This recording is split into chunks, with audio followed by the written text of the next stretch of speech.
Even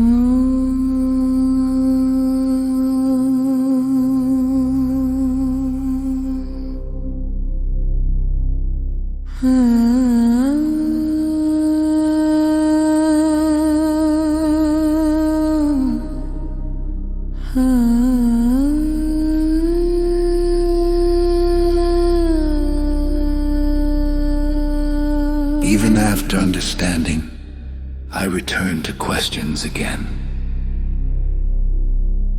Because mind is movement. It revisits patterns like waves return to the shore. Understanding does not stop thought. It changes your relationship with it.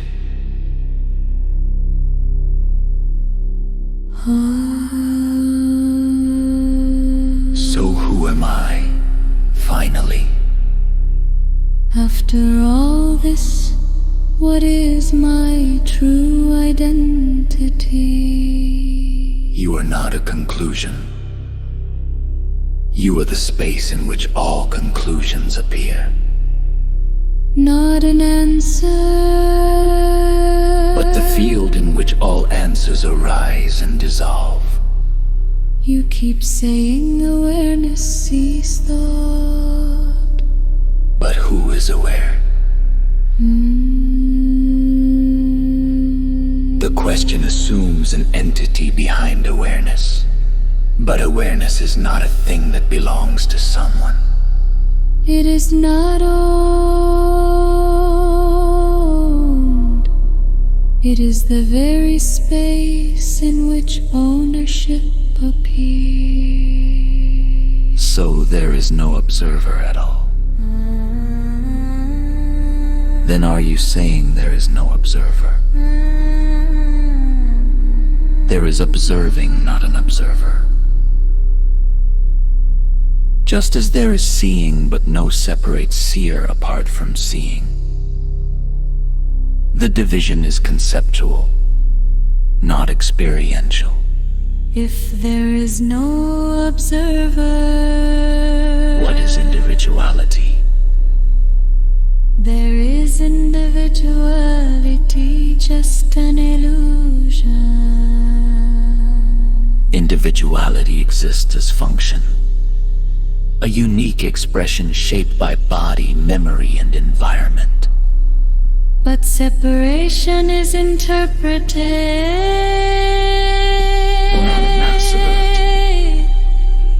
Uniqueness in form does not require separation, essence. Why does the mind keep creating separation?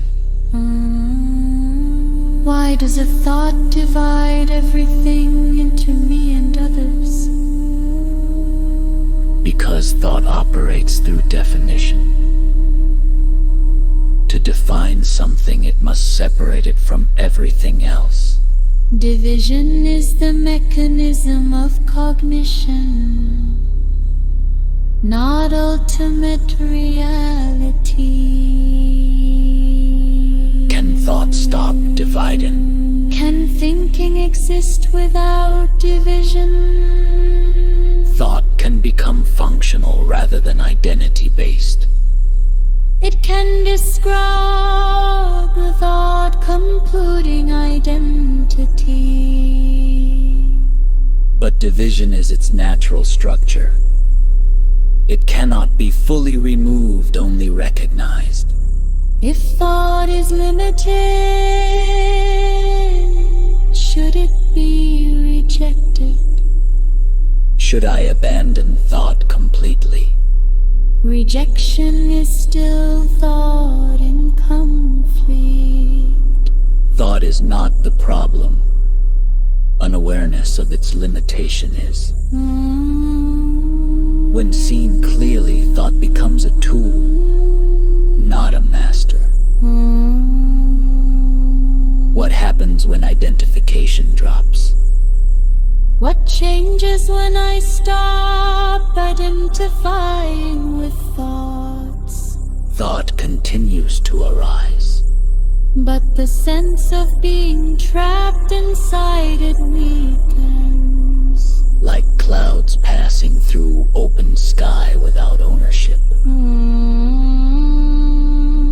Is the state permanent? Can this clarity remain forever?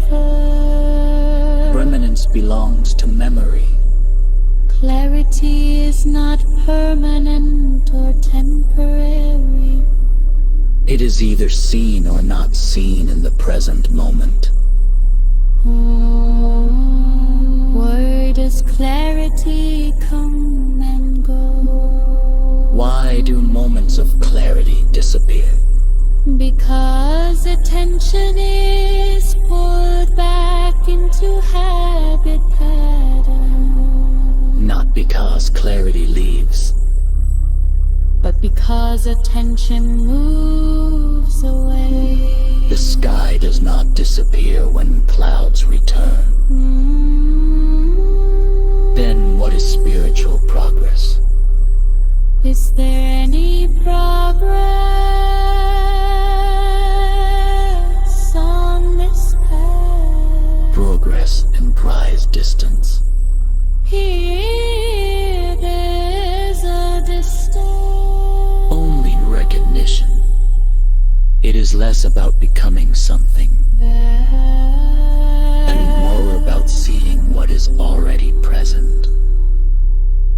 If nothing needs to be achieved, why does seeking exist? Why do humans constantly seek improvement, truth, meaning? Because seeking is built into survival and imagination. It is natural movement of consciousness exploring self. But seeking does not guarantee finding what is already here. So what is the end of seeking? When does seeking finally end? Not what is clearly seen, not what is I. Is not separate from the seeker. Then seeking loses urgency not forcefully but naturally.